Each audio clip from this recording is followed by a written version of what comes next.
En ce qui concerne Jésus, nous devons l'expliquer, commenter son attitude afin qu'il n'y ait aucune méprise.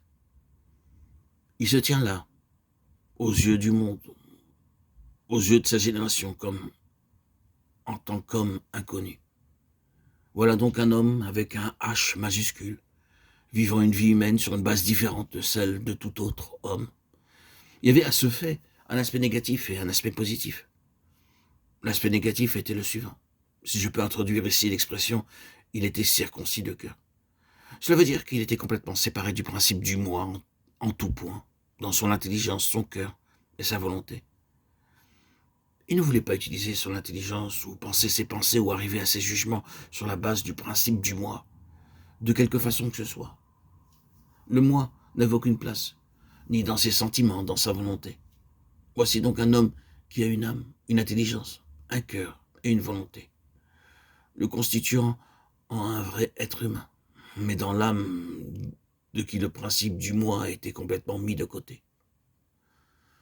On ne peut lui faire quoi que ce soit selon la ligne du raisonnement humain ordinaire, si juste ou bon que cela puisse paraître. Ils n'ont plus de vin, donc un argument, un raisonnement fait son apparition. Donc, ceci et cela et quelque autre chose constitue une très bonne affaire pour son intervention et une réalisation.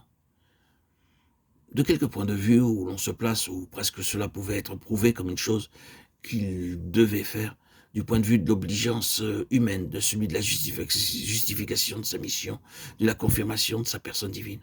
Oui, vous pouvez vous prouver cela en partant de tout point de vue pris un à un, mais il ne se met pas en mouvement sur la base d'une pensée influencée par un genre d'argument quel qu'il soit. La seule considération en ce qui le concerne est la suivante. Est-ce que mon père veut cela? Et le veut-il maintenant? Et le veut-il de cette façon? Ce sont là les choses qui influencent son intelligence, son cœur et sa volonté, son âme, jusqu'à ce qu'il soit sûr à ce sujet. Rien sur cette terre ou dans ce monde, aucun argument ou appel ou événement ne le fera bouger, car il est en train de faire quelque chose. Et nous allons voir présentement ce à quoi il est occupé. J'ai dit qu'il était entièrement circoncis de cœur. C'est une expression biblique, voyez Romains 2, 29. Il nous faut en comprendre le sens. Cela signifie que dans le cœur a eu lieu une séparation absolue entre deux choses.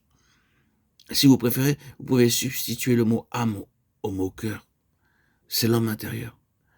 Quelque chose avait été fait en lui intérieurement, et il s'est tenu fermement sur ce terrain-là jusqu'à la fin. Ce fut sur ce terrain-là, sous une forme ou une autre, que dans sa vie, les batailles les plus violentes furent livrées. Parfois, l'assaut venait par le moyen du plus intime ami et disciple. À Dieu ne plaise, Seigneur, cela ne t'arrivera pas. Arrière de moi, Satan, tu mets en scandale, car tes pensées sont celles des hommes. Matthieu 16, 22, 23. Ta perspective est celle des hommes. Elle est purement et simplement au niveau des hommes. Je n'appartiens pas à ce royaume des hommes dans lequel tu te meus. D'autres hommes peuvent écouter ton argument, être influencés, persuadés, mais quant à moi, non. Et ce fut ainsi, jusqu'à la fin. Il s'est tenu fermement sur ce terrain-là, celui de ce que nous nous contenterons d'appeler le terrain de la circoncision du cœur intérieur. Comme je l'ai dit, ce fut le point de mire de l'effort persistant de Satan. Raison, argument, quant au pourquoi il doit ou ne doit pas faire certaines choses. C'est une question d'argument, parfois l'argument de la nécessité absolue. Ton corps réclame du pain, sinon tu mourras. La nécessité existe que tu changes ces pierres en pain. Ainsi parlent les hommes, mais pas le divin Fils de Dieu, pas le Fils de Dieu, pas le Fils de l'homme. Jésus a absolument répudié cet argument-là. Oui, le point de mire de toute attaque de Satan se trouvait exactement là. Tenter de lui faire quelque chose, de le faire agir, se mouvoir, décider selon les principes humains, d'être influencé par les préceptes ordinaires de la vie humaine tels que nous la connaissons. Mais il refusa, étant le point de mire de tous les efforts et attaques sataniques. Cela fut le domaine de sa victoire absolue sur Satan et le monde. Le principe du monde vient. Il n'y a rien en moi. Jean 14, 30.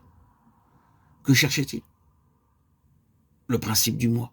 Si seulement il avait pu faire agir ce principe, si seulement il avait pu mettre ce principe en action par le moyen de l'intelligence, du cœur ou de la volonté, alors la même chose qui s'est produite avec le premier Adam aurait eu lieu avec le dernier Adam.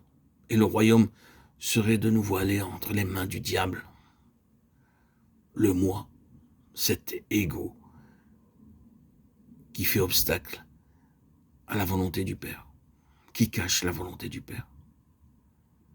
Mais le diable a rencontré ici un genre d'homme différent, qui ne l'a pas du tout rejoint sur cette base-là du moi. Jésus n'a pas simplement dit « le diable vient vers moi, Satan vient vers moi ». Il a dit « le prince de ce monde vient », impliquant ainsi le principe entier de ce monde, en tant que royaume de Satan, le principe du moi, du prince de ce monde. Mais il n'a rien en moi. Cela. Et donc le côté,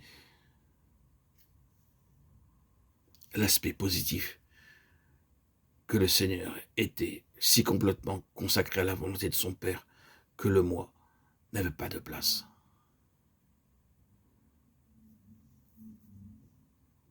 Sa volonté était consacrée à la volonté du Père. La volonté du Père était la chose dominante, la réalité la plus positive dans sa vie, du commencement à la fin. Et la volonté du Père s'exprimait en tout détail de la façon la plus méticuleuse. Et ceci a été établi durant toute sa vie terrestre.